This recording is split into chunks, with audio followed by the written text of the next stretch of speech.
Hey guys, in this video, I'm going to show you how to move the camera in Blockbench. Camera movement helps you view your model from any angle while working. To rotate the camera, hold left click and move your mouse. This lets you orbit around the model. To pan the camera, hold the right mouse button and move your mouse. This shifts the camera left, right, up, or down.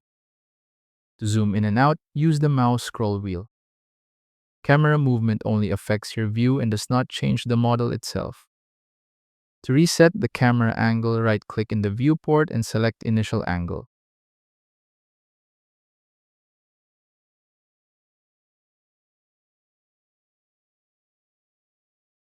You can also view multiple camera angles at the same time by going to View in the menu bar and selecting Split Screen. From here, you can choose different angles to display simultaneously.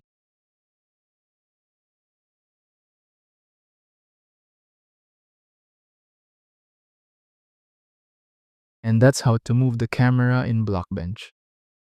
Thank you so much for watching.